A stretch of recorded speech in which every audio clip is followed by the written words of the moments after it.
Gitu. Nah, di sebuah majelis guru lihat murid, murid lihat guru, ada kitab yang keempat, terus menerus istiqomah.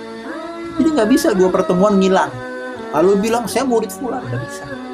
Itu harus istiqomah, terus konsisten. Setelah lama, baru kita bisa bilang ilmu saya bersanad dengan ilmu dia.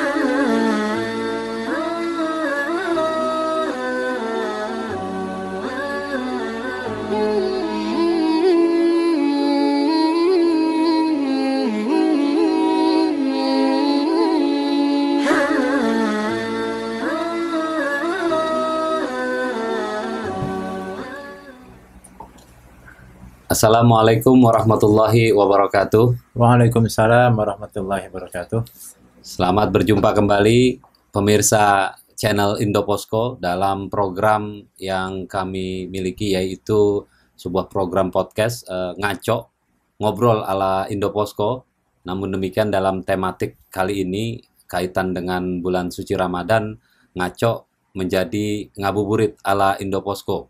Dan kembali kita kehadiran seorang pengajar, seorang ustadz yang dengan setia menemani pemirsa Indoposko channel dalam program ngaco ini, yaitu Bapak Ustadz Haji Lutfi Nugraha. Assalamualaikum warahmatullahi wabarakatuh. Waalaikumsalam warahmatullahi wabarakatuh. Terima kasih kembali kami ucapkan saat sudah hadir di podcast kami membahas kajian tentang keislaman terutama di bulan Ramadan ini. Pemirsa Indoposko channel, kembali dalam program ngabuburit ala Indoposko ini, beberapa saat atau beberapa menit atau jam menuju waktu berbuka puasa, kembali kami menemani para kaum muslimin dan muslimat untuk mengkaji hasanah keislaman, menambah wawasan terkait dengan Ramadan yang kali ini akan disampaikan langsung oleh Bapak Ustadz Haji Lutfi Nugraha terkait dengan tema yang akan kita bahas pada kali ini. Pak Ustadz Lutfi, Ramadan tahun ini merupakan Ramadan yang kedua bagi kita, umat Islam di Indonesia, di tengah pandemi COVID-19, yang tentunya juga ini mewabahi seluruh dunia. Tapi di kita ini yang kedua kalinya, dan dalam pandemi COVID-19, pemerintah Republik Indonesia salah satunya menerapkan protokol kesehatan dalam mencegah penularan COVID-19, yaitu salah satunya adalah memakai masker. Karena itu salah satu cara yang juga telah ditetapkan oleh Badan Kesehatan Dunia untuk menanggulangi penyebaran itu.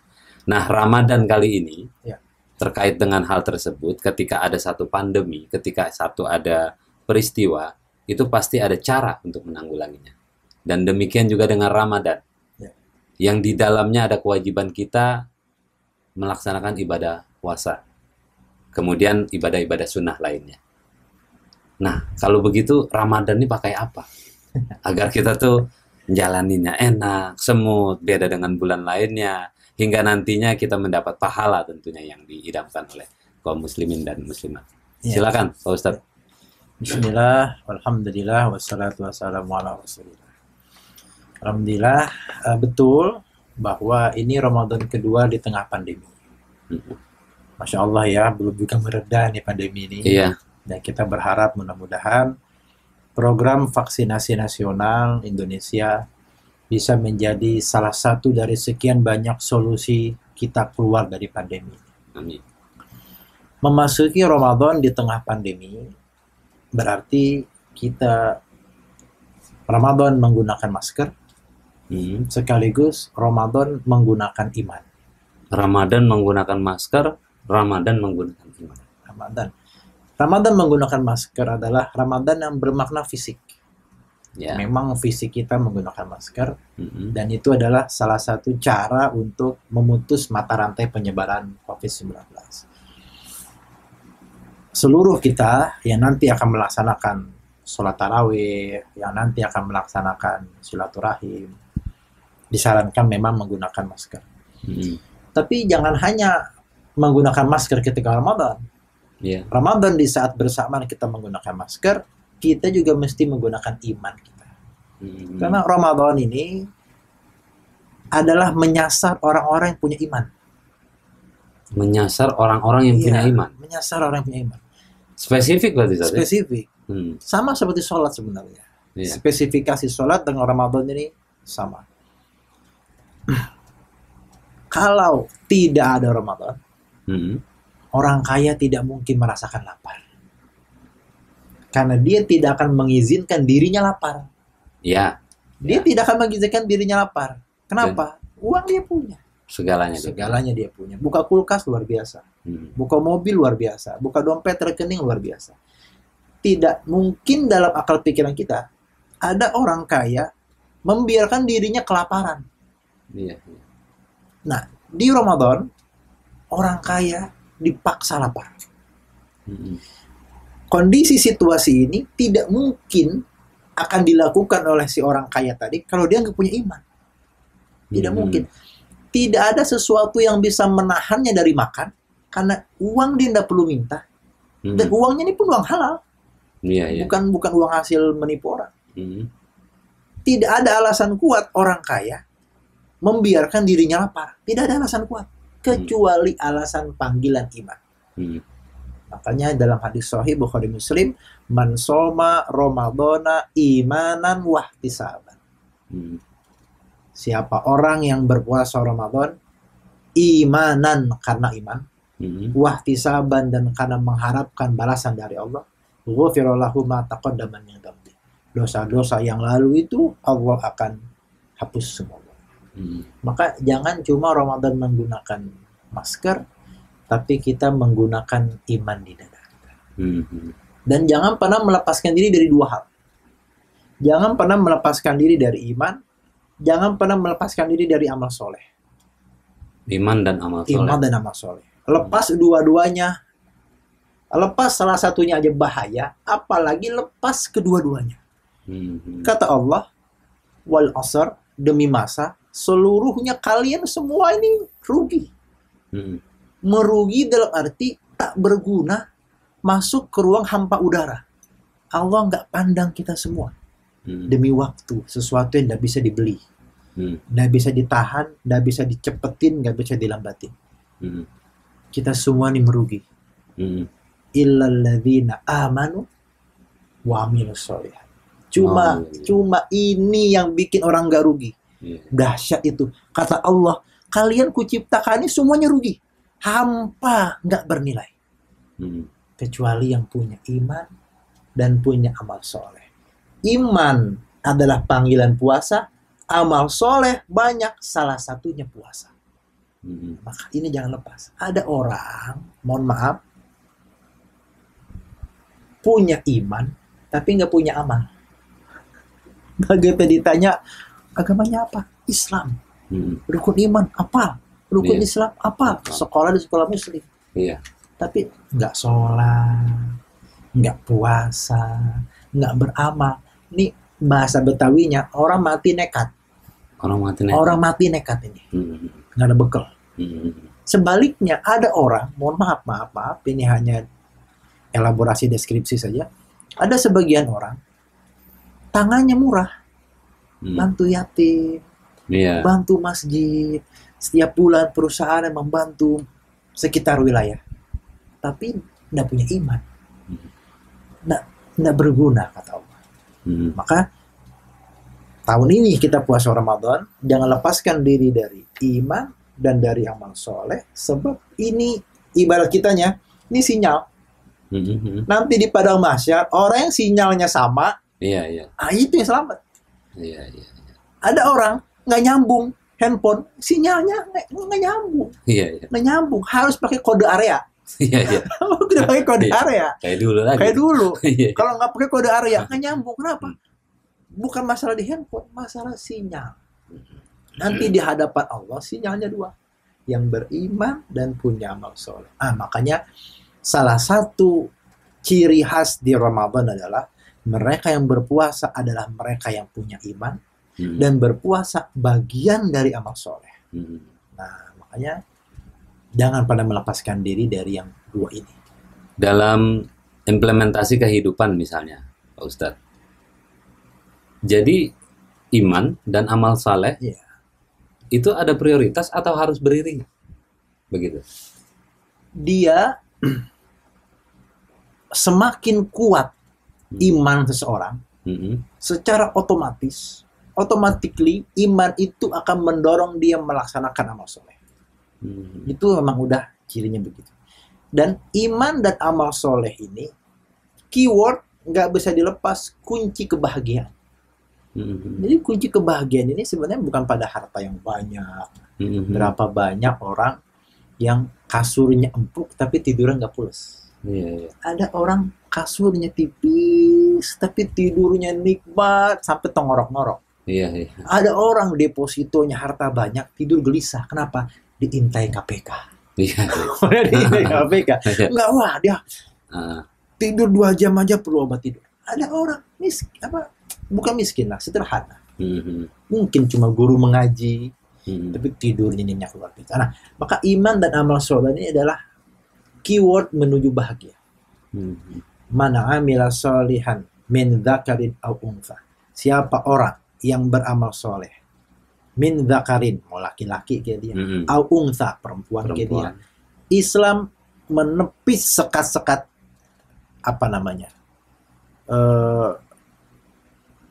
laki-laki dan perempuan ini dibeda-bedain dah.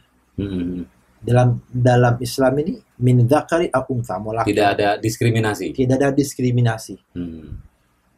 Mau laki-laki kek, mau perempuan kek, min dzakarin aw untha, man amila solihan, amal soleh, laki-laki perempuan, wa huwa mu'min.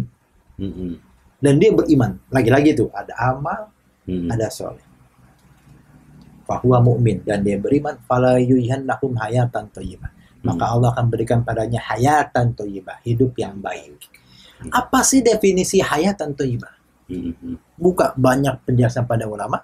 Hayatan thayyibah itu dijelaskan bahwa itulah as-sa'adah, kebahagiaan di dunia, lebih-lebih kebahagiaan di akhirat. Maka orang yang beriman dan beramal soleh adalah orang yang akan bahagia hidupnya. Apakah orang beriman akan bahagia? Tenang ya. Walladzi anzala sakinata fi qulubil mu'minin. Dialah Allah yang menurunkan as-sakinah, rasa damai di hati. Fi qulub, ternyata rasa bahagia itu bukan pada harta, fi qulub. Di sini nih. Fi qulubil mu'minin, pada orang yang punya iman. Dengan orang punya iman, dia beramal soleh, tenang hidupnya. Lihat deh orang beriman. Duduknya kita lihat enak banget tuh. Duduk belum ngomong. Belum ngomong. Baru duduk, senyum, tenang, cara bicara. Kalau bahasa kita nggak gerasa gerusu. Tenang. Kenapa? Iman dan amal soleh membimbing dia. Secara spontan. Kadang kehadirannya dinanti, tak? Iya. Itu bukan pencitraan. Bukan ya? Bukan. Karena memang pembawaannya dia begitu.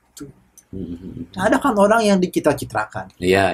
Tapi dipoles lah. Tapi orang beriman dan beramal soleh dengan kebersihan hati ini tidak perlu pencitraan. Karena memang hidupnya lurus, hidupnya terbuka. Maka di dalam Ramadan ini adalah bulan di mana kita mengikat kembali iman di dada ini dengan melaksanakan berbagai macam amal soleh, bukan cuma berpuasa, membaca Al-Quran, bersedekah, dan berbagai macam amal ibadah. Jadi iman dengan amal soleh, iman itu kan kekulub, batin, katanya hati. Nggak ada parameter ukurannya orang tuh beriman nggak. Maksud saya, ketika saya tanya pada Anda beriman nggak? Susah juga saya untuk percaya dia beriman atau enggak. Karena mungkin di hati gitu. Cuma begitu masuk amal soleh, wa amilus solihat tadi, itu kan lebih kepada implementasinya.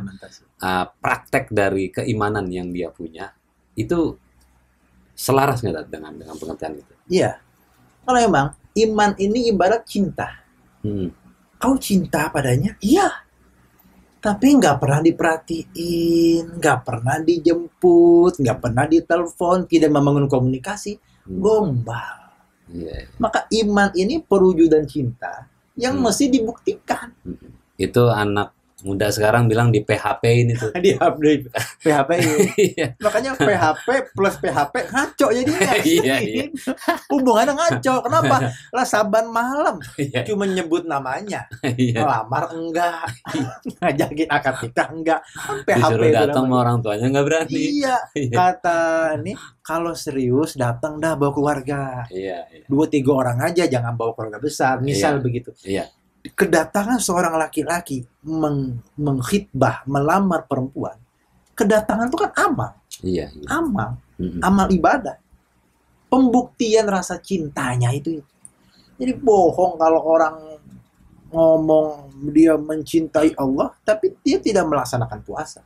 Sementara puasa itu jelas ibadah yang diperintahkan Allah, yang literally tertulis terbaca dalam Al-Quran. Kutiba alaikumusiyam. Kutiba itu kan dari dulu udah ditulis. Mm. Kan film Nabi itu. Iya. Dari dulu, artinya apa? Umat zaman dulu udah puasa. Udah diperintahkan untuk puasa. Iya, sejak dulu. Dan Mm. makna lain adalah kutiba setelah ditulis, jangan dihapus.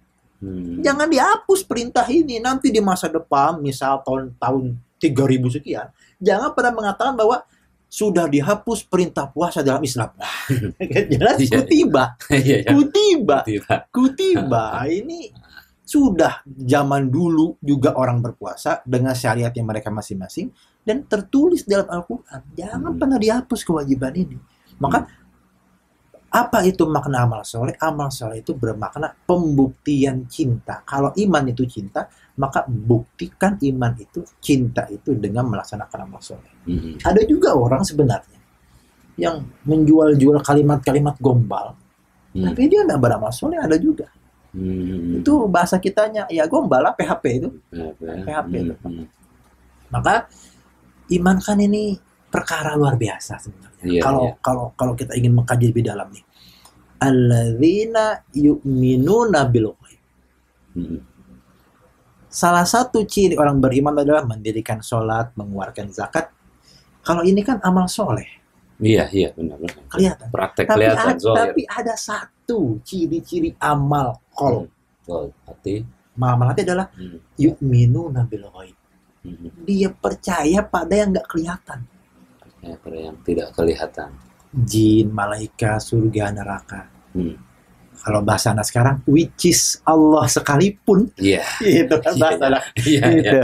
Tapi itu bukan bahasa ngaco, itu bahasa benar itu. Iya, benar, benar. Which is Allah sekalipun itu ghaib. Nggak kelihatan. Hmm. Muncul pertanyaan, Pak Ustadz, susah dong mengenali Allah kalau Allah ghaib.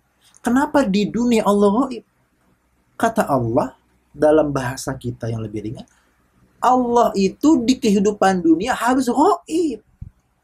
Di kehidupan dunia Di harus kehidupan dunia harus ghaib. Nanti di padang mahsyar Allah sudah nggak ghaib. Begitu Allah tidak ghaib dan begitu seluruh yang ghaib tadi tidak ghaib lagi, iman selesai.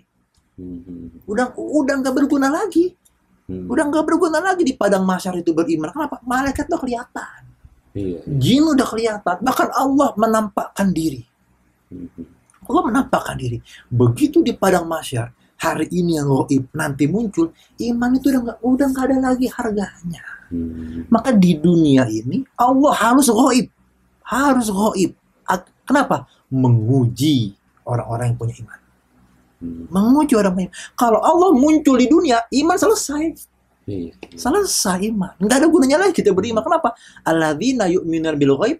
Hilang itu ayat. Kenapa? Allah udah nggak ghaib lagi. Tiba-tiba Allah muncul sama malaikat gitu demo. Coba nih hanya ini aja Iya. permisalan. Ah. Tiba-tiba yang ghaib semua. Surga muncul, Iya, neraka neraka muncul, muncul. malaikat muncul, semua Lauhul Mahfuz muncul, Baitul Ma'mur muncul, Allah muncul di dunia, kita semua bisa lihat pakai mata telanjang begini.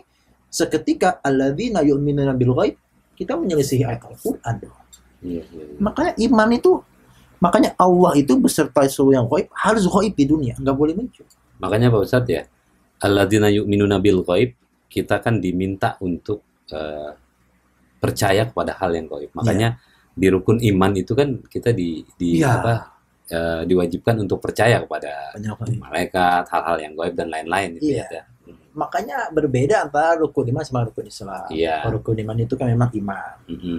Kalau rukun Islam kan lebih kepada amal ibadah Iya, sebenarnya. lebih kepada wamilus solihat itu Iya, ya, masalah ya. lebih kepada syariah. Mm-mm. Kalau rukun iman lebih kepada akidah. Hmm. Maka di Ramadan ini kita belajar. Ada 3 ilmu yang mesti kita punya guru. Hmm. Kalau ilmu-ilmu lain, kita bisa otodidak. Berapa banyak ilmu yang bisa dipelajari dengan otodidak. Hmm. Tapi khusus untuk 3 ilmu ini, jangan otodidak. Perlu guru. Talaki langsung begini. Hmm. Pertama apa? Ilmu akidah. Ilmu akidah. Itu harus punya guru. Hmm. Kalau masalah bahan bacaan, monggo silakan. Tapi kita harus punya guru. Yang kedua, fikih. Fikih. Fikih ini punya guru. Harus ngaji berguru. Hmm. Bahan bacaan tambahan Pak Ustadz, boleh monggo. Tapi kita mesti punya rujukan guru kita siapa. Yang ketiga, tasawuf. Ilmu akhlak. Hmm. Iman, pondasinya. Fikih, amal ibadahnya. Tasawuf, akhlak. Ini yang menentukan amal ibadah kita diterima apa enggak. Hmm. Ini yang menentukan. Ini kudu punya guru. Hmm. Jangan cuma ke Gramedia, kemana, ke toko buku, beli buku. Tapi nggak berguru, ini berbahaya sekali. Nanti improvisasinya malah Iya, ngaco. malah ngaco. Ngaco Iya. dalam artian sebenarnya. Iya, ngaco dalam arti sebenarnya. Artinya 3 hal tersebut memang membutuhkan seorang guru, seorang pengajar. Iya, betul. Karena itu tidak lagi walaupun bukan dilarang juga untuk dia menambah katakanlah wacana membaca buku-buku lain, Iya. tapi tetap untuk membutuhkan guru ya berarti ya. Betul. Dia sangat membutuhkan guru karena guru betul-betul apa sih kalau kita definisikan kembali. Apa sih ngaji yang berguru itu? Ngaji berguru itu pertama di sebuah majelis yang sama. Ya, Nah, kayak kita begini, ini kan majelis namanya. majelis. Nih, misalnya saya murid, masnya sebagai guru. Ini kita semajelis begini. Iya. Pertama Ini ada semajelis. ini juga. Nah, ada kru-kru semua nih. Iya. Ini kita semajelis. Itu Ah. ciri pertama yang disebut dengan ngaji talak gitu. Yang kedua, murid lihat guru, guru lihat murid. Iya. Nah, ini ciri yang kedua. Yang ketiga, ada materi bahasan kitabnya. Oke. Nah, ini ketiga. Nah, di sebuah majelis, guru lihat murid, murid lihat guru, ada kitab. Yang keempat, terus menerus istiqomah. Jadi nggak bisa 2 pertemuan ngilang. Lalu bilang saya murid fulan, nggak bisa. Itu harus istiqomah. Terus konsisten setelah lama, baru kita bisa bilang ilmu saya bersanad dengan ilmu ia. Saya berguru kepadanya 5 tahun. Seminggu 3 kali saya ikuti majelisnya, saya kenal guru saya kenal saya. Ini Artinya ada interaksi antara ada guru interaksi dan murid. dengan antara guru dengan murid. Hmm. Itu namanya yang disebut dengan halakoh talaki itu kan sunnah baginda Nabi itu. Ngaji itu sebenarnya begitu. Makanya kalau anak kita ke pesantren, lulus dia udah bisa ngomong. Ilmu saya bersanad dengan kiai ini. Udah bisa ngomong. Dari mana antum mengatakan ilmunya bersanad? Lah, saya di majelis. Saya lihat guru lihat saya. Ada kitabnya. Lah, mondok 6 tahun. Misal. Atau 3 tahun. Misal. Itu sudah kita bisa bilang bersanad ilmunya. Maka termasuk dalam Ramadan ini juga kita betul-betul harus memiliki guru agar amal ibadah kita, bil khusus dengan puasa ini, menjadi puasa yang bernilai amal ibadah. Bukan cuma lapar, tapi nggak bernilai, rugi 2 kali. Iya. Jadi Pak Ustadz, sepertinya singkat sekali waktu kita ini. Ya. Di lain kesempatan elaborasi tentang hal-hal yang terkait soal kajian keislaman bisa kita gali lebih jauh lagi. Ya. Sekali lagi kami ucapkan terima kasih Ustadz Ya. Lutfi Nugraha sudah memberikan pencerahan kepada kita semua. Nanti di lain waktu dan kesempatan kita berjumpa lagi.